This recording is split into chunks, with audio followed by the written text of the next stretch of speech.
Xoş gördük əziz dinləyicilər. Bilirsiniz ki, Azərbaycan-Ermənistan arasında sülh məsələsi üzərində sülh gündəmi davam etməsi və bunun iqtisadi göstəricilərə çevrilməsi və indi də Azərbaycanda və Ermənistan baş nazirinin də bildirdiyi kimi artıq Azərbaycandan istər yaşıl enerji olsun, istər neft, qaz kəmərlərinin çəkilməsi olsun, istərsə bütün ticari əlaqələrin açılması məsələsində demək olar ki, Azərbaycan və Ermənistan rəhbərliyi həmrəydilər və bu barədə çox ciddi işlər gedir.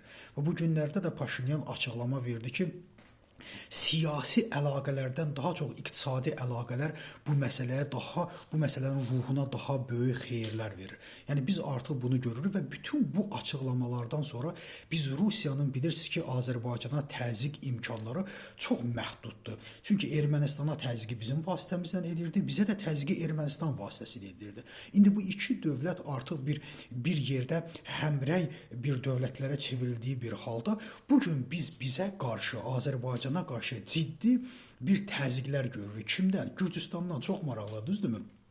Bir neçə dəfə mən Gürcüstan məsələsi barəsində danışmışam ki, istər Marnaulidə, yəni istər Borçalıda olan, Qarayazıda olan, Tiflisin özündə olan Azərbaycanlılara qarşı biz bir kobudluq görürük, onların döyülməsi halları görürük, onlara bəzi hallarda buradan köçün deyilir. Bu cür milli etnik münaqişələr müəyyən mənada Gürcüstanda qızışdırılır, düzdürmü? İkinci bir məsələ tırların saxlanılması məsələsi, Azərbaycan gömrük məsələləri, istər tariflərin çoxaldılması, tariflərin qaldırılması, Bakı-Ceyhan neft kəmərlərində tariflərin qaldırılmasını biz gördük ki, bu Azərbaycanla Gürcüstan arasında səssiz bir müharibə gedir. Və bu müharibədə əlbət ki, Rusiyanın ciddi əli var. Çünki Gürcüstan belə bir gücə malik deyil və Gürcüstanın enerjisi bizdən asılı olan və Azərbaycanlılar da Gürcüstana böyük bir sərmayə qoyublar. Amma bu günlərdə demək Peşəkar Dəmir Yolçular Klubunun rəhbəri David Qoçavanın açıqlaması vardı Gürcüstanda. Açıqlaması var ki, bu Gürcüstan çox ciddi yanlışlıqlara yol verir və bununla Azərbaycan razılaşmayacaq. Və yaxud da ikinci Azərbaycanda bir Minval nəşrinin açıqlaması vardı. Gürcüstan-Azərbaycan məsələlərində çox yaxşı bir geniş bir aspektdən yanaşmışdı və bildirmişdi ki, bu Ermənistanla yaranan münasibətlərdə artıq Gürcüstanda qıcıq yaradır.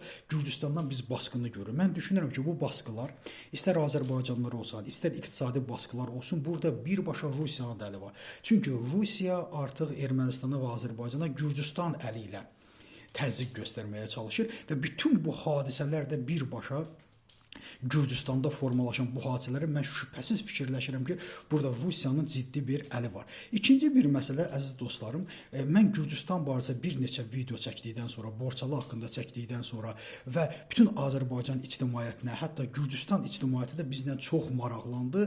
Dövlətə qədər, hökumətə qədər, polis işçilərinə qədər bununla maraqlanmış oldular.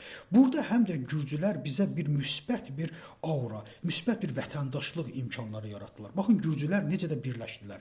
Bütün Gürcüləri mənim səhifəmdə görürəm və mənim səhifəmdə mənim videolarıma qarşı əlbəttə ki, bir aqressiya olanları da var, amma ciddi münasibət bildirənləri də var. Mənim nəzərim, bax, budur münasibət, baxın, budur vətəndaşlıq. Və bu bizə dərs verir, həm orada yaşayan Borçalılara, Qarayazılılara, Gürcülərdən dərs alın. Onlar bu məsələdə bizdən gəl etiraf eləyək ki, öndədirlər vətəndaşlıq baxımında. Heç olmasa vətəndaşlığı biz onlardan öyrənə bilərik. Gördünüz necə həmrəng oldular. Bu günləri mən Borçalıdan yazanda, Qarayazıdan yazanda bütün Gürcüstan və bütün Azərbaycanlılar burada həmrəy olmalıdır və vətəndaşlıq hisslərimizi qorumalıyıq. Heç olmasa biz burada Gürcülərdən dərs almalıyıq. Bu mənada ayıq olun və biz əlbəttə ki, biz bunlar barəsində həmişə bundan sonra da danışacağıq və düşünürəm ki, bütün bu hadisələrin başında Rusiya var. Əlbəttə ki, Gürcüstan hökuməti də müəyyən mənada qıcıqlana bilər ki, Azərbaycan-Ermənistan münasibətlərinin yaxşılaşması və tranzit xəttinin açılması. Amma bunun qarşısını əlbəttə ki, Gürcüstan ala biləcək gücdə deyil. Təşəkkür edirəm diqqət.